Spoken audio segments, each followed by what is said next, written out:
ہم نے دنیا کی ہر کام کو اور ہر کام کو اپنا لیا ہے، مگر مدینے والے نے جو فرمایا، آمنہ کے لال نے جو فرمایا، ہم نے اس احکام کو نہیں اپنایا، ہم نے اس کام کو نہیں کیا ہے۔ سب سے اصل اگر کوئی دولت ہے، سب سے اصل اگر کوئی چیز ہے، سب سے اصل اگر کسی چیز میں شہرت ہے تو وہ علم ہے، یعنی علم دین سیکھنا چاہیے۔ آپ اپنے بچوں کو علم دین سکھائیں، آپ خود علم دین سیکھیں۔ آپ ذرا غور کریں، آپ ایک بات اور اللہ کے نبی صلی اللہ علیہ وسلم ہے، ایک اللہ کے نبی صلی اللہ علیہ وسلم فرماتے ہیں، یا کسی نے کسی سے سوال کیا ہے، اللہ کے نبی فرماتے ہیں ایک جگہ وہ ہے کہ جہاں ذکر خدا ہو رہا ہو، جہاں لوگ اللہ کی تسبیح پڑھ رہے ہیں، جہاں لوگ اللہ کا نام لے رہے ہوں، اور ایک جگہ وہ ہے جہاں تو 3 بچے ہیں یا 4 بچے ہیں، وہ طالب علم ہے، حفظ قرآن کر رہے ہیں یا مولویت کر رہے ہیں یا صرف علم دین سیکھ رہے ہیں، تو اللہ کے نبی فرماتے ہیں کہ جہاں خدا کا ذکر ہو رہا ہے میں وہاں نہیں جاؤں گا، بلکہ جہاں لوگ علم دین سیکھ رہے ہیں میں وہاں زیادہ پسند کروں گا۔ نعرہ تکبیر، نعرہ رسالت، جشن میلاد مصطفیٰ، عظمت مصطفیٰ۔ جہاں لوگ علم دین سیکھ رہے ہیں اللہ کے نبی فرماتے ہیں میں وہاں جانا پسند کروں گا۔ اس سے بہتر یہ ہے کہ جو علم دین سیکھ رہے ہیں، کیوں؟ وہاں ذکر خدا ہو رہا ہے۔ جب علم دین ہوگا تبھی تو ذکر خدا کرے گا بندہ، یا اسے کرنے کی عقل آئے گی۔ تو مین چیز کیا ہے؟ علم دین سیکھو، سنو، علم دین سیکھنا بہت ضروری ہے، بہت ضروری ہے، ضرور نہیں بلکہ فرض ہے۔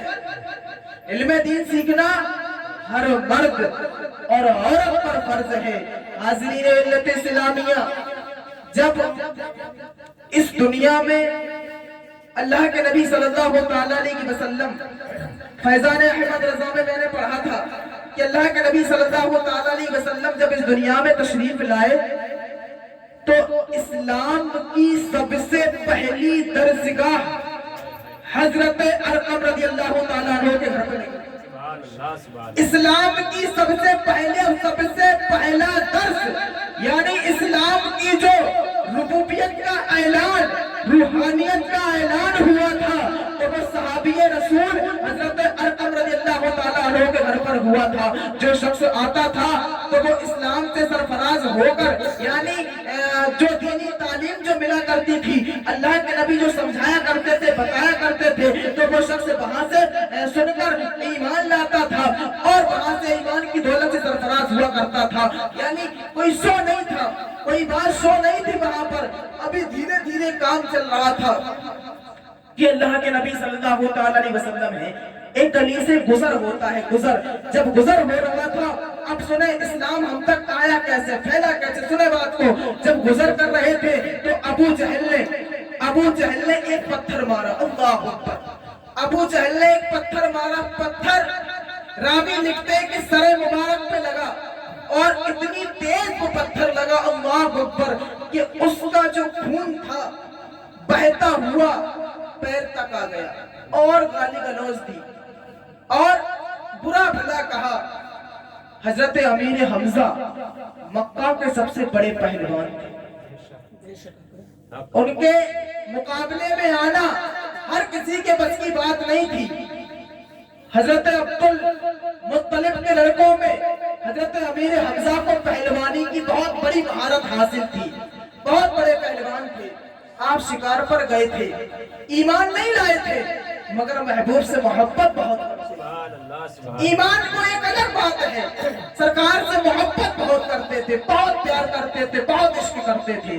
حضرت امیر حمزہ جو آئے تو لوگوں نے کہا کہ آئے امیر حمزہ، تمہیں معلوم ہے آج بہت بڑا بوال ہوا۔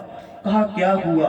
کہا تمہارا جو بھتیجا ہے نا محمد صلی اللہ علیہ وسلم، کہا تمہارے بھتیجے مصطفیٰ صلی اللہ علیہ وسلم کے ساتھ بڑا سلوک کیا۔ کہا کس نے کیا؟ بہت غصے میں آئے، کہا ابو جہل نے کیا۔ کہا ابو جہل نے سلوک کیا؟ کہا ہاں۔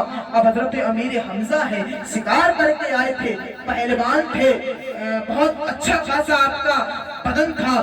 امیر حمزہ جیسے ہی سامنے پہنچے تو ابو جہل کے رونگٹے سطر ہو گئے کہ یار آج تو امیر حمزہ مقابلے میں آ رہے ہیں۔ تو ابو جہل نے کہا کہ امیر حمزہ ابھی غصے میں ہوں گے، اور غصے میں جو کوئی بات کہی جاتی ہے وہ اس کو مانا نہیں جاتا، کیونکہ وہ انسان غصے میں کہتا ہے۔ امیر حمزہ نے ابو جہل کو مارا تو نہیں مگر بہت الٹا سیدھا بولا، اور آپ نے کہا کہ وہ میرا بھتیجا ہے اور میں مانتا ہوں کہ وہ اللہ تبارک و تعالیٰ کا محبوب ہے، اللہ کے نبی ہے، میں اس پر ایمان لاتا ہوں، اور کسی کی مجال لگی ہے کہ میرے بھتیجے پر ہاتھ اٹھائے یا انگلی اٹھائے۔ ابو جہل جو تھا بڑا سلجھا ہوا انسان تھا، بڑا عقل مند تھا، سمجھدار تھا۔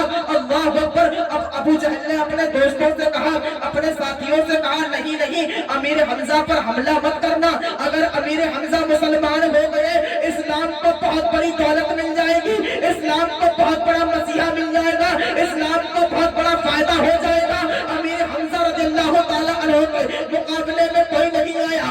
ابو جہل نے سب کو شانت کر دیا، سب کو منع کر دیا، جو الٹا سیدھا جو بھی بات ہوئی اس کو سہن کر لی، اس کو سن لیا ہے۔ مگر جب حضرت امیر حمزہ اللہ کے نبی کی بارگاہ میں پہنچے، عرض کرتے ہیں اے میرے بھتیجے یا رسول اللہ اب تو تم خوش ہونا، میں نے ابو جہل کو سبق سنا دیا ہے، میں نے تمہاری بات کا بدلہ لے لیا ہے، اللہ کے نبی ہے یار، سنو کیا کہتے ہیں۔ نہیں نہیں میں ابھی بھی خوش نہیں ہوا۔ اور حضرت امیر حمزہ عرض کرتے ہیں اے میرے بھتیجے آخر تم خوش کیوں نہیں ہوئے، آخر بات کیا ہے، معاشرہ کیا ہے؟ تو اللہ کے نبی فرماتے ہیں اے میرے چچا اگر تم جاننا چاہتے ہو کہ مجھے کس چیز سے خوشی ملے گی تو تم کرو گے۔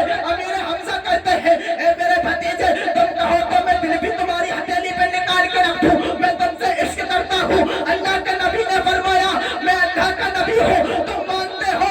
ہاں مانتا ہوں۔ اگر تمہاری اس میں خوشی ہے تو میں مانتا ہوں کہ آپ اللہ کے نبی ہو، کیا تم کلمہ پڑھتے مسلمان ہو جاؤ گے؟ امیر حمزہ فرماتے ہیں ہم تمہارے عشق میں اتنے بے خود ہیں، اگر تم کہو گے تو ہم کلمہ بھی پڑھ لیں گے۔ تو کہا پھر کلمہ پڑھو۔ ادھر امیر حمزہ جو تھے نا مسلمان ہوئے ہیں، مذہب اسلام کا بولے والا ہوا ہے۔ اگر آپ امام احمد رضا کی زبان میں کہیں تو ایسے کہہ سکتے ہیں تمہیں جانا تمہیں مانا نہ رکھا غیر سے کام، للہ الحمد میں دنیا سے مسلمان۔ نعرہ تکبیر، نعرہ رسالت، عظمت اسلام، جشن عید میلاد النبی۔ تمہیں جانا تمہیں مانا نہ رکھا غیر سے کام، للہ الحمد میں دنیا سے مسلمان۔ میں بولنے کی کوشش کر رہا ہوں، سنیں حضرت امیر حمزہ اسلام میں